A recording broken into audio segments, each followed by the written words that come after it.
Good afternoon class. Sit down बच्चों। बच्चों आपको मैंने लास्ट लेसन जब पढ़ाया था, लास्ट पार्ट पढ़ाया था इस लेसन का, तो मैंने बताया था क्या क्या फायदे होते हैं सूक्ष्म जीवों के। बताया था ब्रेड दिखाई थी, दही दिखाया था, विनेगर दिखाया था।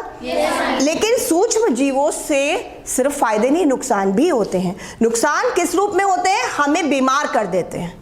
तो आज हम पढ़ाएंगे सूक्ष्म जीवों से होने वाले रोग, क्या क्या रोग होते हैं और किस सूक्ष्म जीव से होते हैं। तो बच्चों आज हम आपको जो बताएंगे फायदे, वो हम सिंपल आपको पढ़ा के नहीं बताएंगे।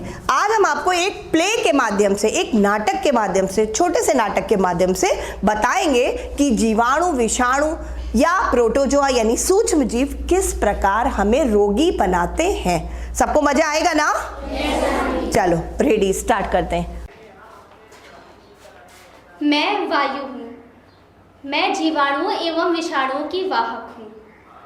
जीवाणुओं एवं विषाणुओं के द्वारा जो रोग आपको होते हैं उन्हें आप तक मैं भी लाती हूँ। हा, मैं जीवाणु हूँ। स्वस्थ व्यक्ति का जीवाणु के संपर्क में आने से क्षय रोग यानी ट्यूबरक्लोसिस हो सकता है। क्षय रोग यानी ट्यूबरक्लोसिस एक दूसरे के संपर्क में आने से होता है। यह एक कम्युनिकेबल डिसीज यानी संचारी रोग है। संचारी रोग से यह तात्पर्य होता है कि एक स्वस्थ व्यक्ति में किसी भी प्रकार से यह रोग हो सकता है, फिर चाहे उसके छुए कपड़े, उसके छुए बर्तन या फिर उससे बात करने के रूप में भी हो सकता है। इसीलिए ऐसे व्यक्ति को हम अलग स्थान पर रखते हैं। देखा बच्चों, अब हवा क्या थी? वाहक। इसने क्या करा? ये जीवाणु को एक स्वस्थ मनुष्य के पास ले गई और उसको क्षय रोग यानी ट्यूबरक्लोसिस, जिसको हम बोलते हैं टीबी, भी हो सकता है।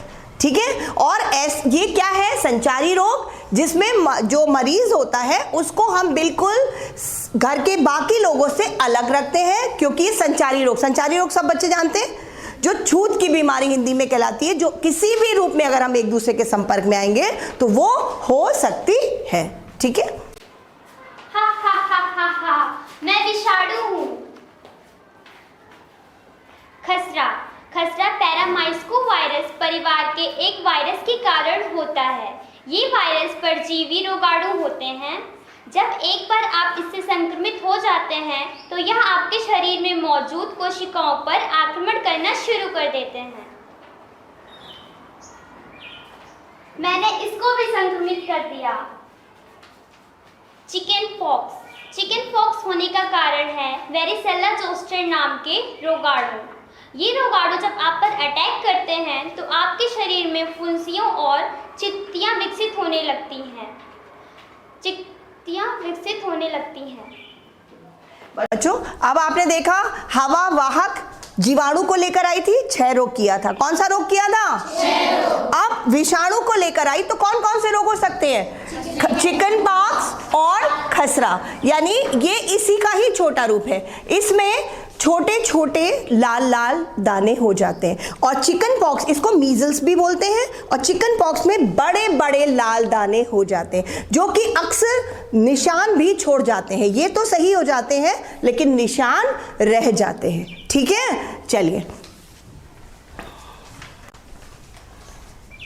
मैं जल हूँ। मैं जीवाणु विषाणु का वाहक हूँ। जिन लोगों को जीवाणु विषाणु का रोग हो जाता है उनको संक्रमित करने का कार्य मैं भी करती हूँ। मैं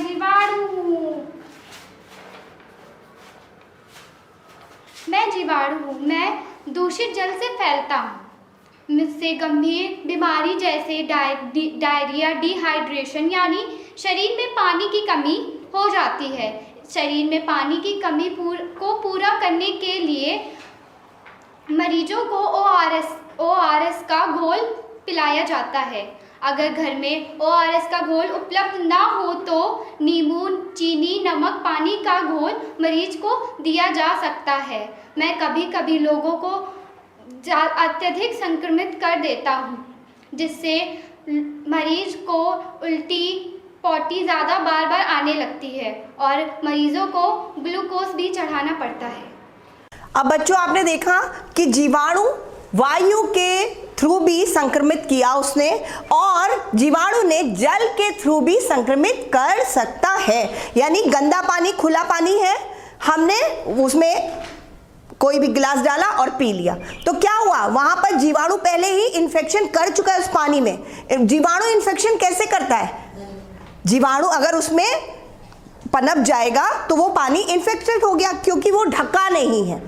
ठीक है, या हम लोग क्या करते हैं, ढके पानी को यूज करते हैं, और गिलास लिया, ओपन में रखा था, वो उसमें डाला, ना हाथ धोए ना कुछ, और निकाल लिया, तो वो भी इन्फेक्टेड पानी है। ठीक है, तो जल के थ्रू भी जीवाणु हमें रोगी बना सकता है। हैजा या कॉलेरा, इसने बताया। कॉलेरा सब बच्चे जानते हैं, उसमें बहुत उल्टियां आती हैं, उल्टी लैट्रिन आने लगती है, पानी की कमी हो जाती है, और पानी की कमी नहीं होने देना है मरीज को। जब भी ऐसा रोग हो जाता है, बराबर उसको नमक शक्कर का घोल या ORS का पैकेट आता है, जो कि हॉस्पिटल्स वगैरह में मिलता है कॉलरा के मरीज के लिए, तुरंत वो घोल के देना चाहिए। और जब ये बिल्कुल भी ना रुके, उससे भी ना रुके उल्टी लैट्रिन, तो क्या होता है, ग्लूकोज भी चढ़ाना चाहिए, क्योंकि पानी की कमी होने से मनुष्य की डेथ भी हो सकती है। ठीक है,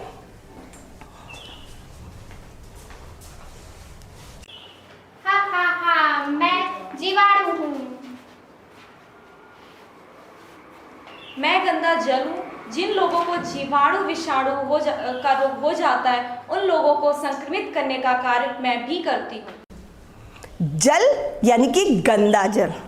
ठीक है, गंदा ही जल, तो साफ जल तो सब पीते हैं, अगर पानी नहीं पिएंगे तो जिंदा कैसे रहेंगे, है ना। यहाँ पर जल मतलब दूषित जल।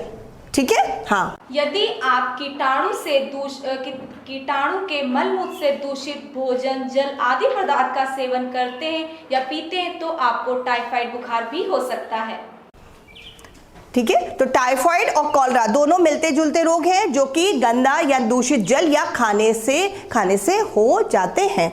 ठीक है, और इनके सिम्टम्स भी बहुत हद तक ठीक है, कि उल्टियां आने लगती हैं, एक से है, और इसमें टाइफाइड में बुखार भी आ जाता है। ठीक है, चलिए आगे जल्दी से करिए। अब मैं आपको मच्छर द्वारा होने वाली 2 गंभीर बीमारियों के बारे में बताने जा रही हूँ।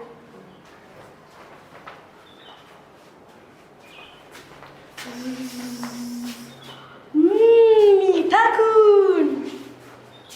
जब हमें पहली बीमारियां है मलेरिया। जब हमें मादा एनोफिलीज मच्छर काटती है, तो वो हमारे अंदर प्रोटोजोआ हाँ, सब बच्चे जानते हैं कि मच्छर काटने से मलेरिया होता है, लेकिन कौन सा मच्छर? मादा एनोफिलीज मच्छर। ठीक है, और वो हमारे शरीर में क्या डालता है? प्रोटोजोआ, जो कि क्या है? एक सूक्ष्म जीव। आपने जीवाणु और विषाणु से होने वाली बीमारियों के बारे में पढ़ा। अब मलेरिया जो होता है वो किससे होता है? प्रोटोजोआ से। किससे? ठीक है, जब हमें मादा एनोफिलीज मच्छर काटती है, तब हमें बहुत तेज ठंडी लगने लगती है और बहुत तेज बुखार आने लगता है। और दूसरी बीमारी है डेंगू। डेंगू एडिस मच्छर के काटने से फैलता है। यह हमारे अंदर फैमी वायरस डाल देता है, जिससे कि कौन सा वायरस डाल देता है? Flavi virus. अभी आपने देखा मलेरिया बीमारी जो मच्छर के काटने से होती है, तो उसका कारण क्या था? प्रोटोजोआ। और जो डेंगू बीमारी है वो भी मच्छर के काटने से, एडीज मच्छर, और वो क्या डालती है शरीर के अंदर? वायरस। कौन सा? Flavi virus. ठीक है, जिससे कि डेंगू बुखार आ जाता है। अब डेंगू बुखार में क्या होता है? उसमें क्या कम होने लगते हैं बच्चों? आप प्लेटलेट्स। Very good. प्लेटलेट्स बहुत तेजी से, जो कि क्या है? रक्त कोशिका है। रक्त में 3 तरीके की कोशिका होती है, लाल, सफेद और प्लेटलेट्स। तो प्लेटलेट्स खून का थक्का जमाने का काम करती हैं। अगर प्लेटलेट्स शरीर में नहीं होंगी तो हमारे कहीं भी चोट लगेगी, खून लगातार बहता रहेगा, थक्का जम जाता है ना, फिर पपड़ी जम जाती है ना, फिर सही हो जाता है। तो वो काम प्लेटलेट्स करती हैं। अगर प्लेटलेट्स नहीं होंगी तो खून का धक्का नहीं जमेगा। तो ऐसे मरीज जब डेंगू हो जाता है तो बहुत तेजी से प्लेटलेट्स कम होने लगती हैं, और उसका बहुत प्रॉपर इलाज बहुत जल्दी कराना बहुत ज़रूरी होता है, क्योंकि प्लेटलेट्स जब कम होनी शुरू होती है तो इनकी बहुत स्पीड बहुत ही तेज होती है, बहुत तेजी में ये कम होती है। ठीक है, तो ऐसे मनुष्य की मृत्यु भी हो सकती है। ठीक, तो बच्चों अब आपने देखा सूक्ष्म जीवों से होने वाले रोगों को। अभी सिर्फ ह्यूमन में ही रोग नहीं होते हैं, ये जो सूक्ष्म जीवों से होते हैं, कुछ रोग प्लांट्स में भी होते हैं, पौधों में भी हो जाते हैं, ठीक है, जिनके बारे में मैं अपने नेक्स्ट वीडियो में पढ़ेंगे। Thank you class.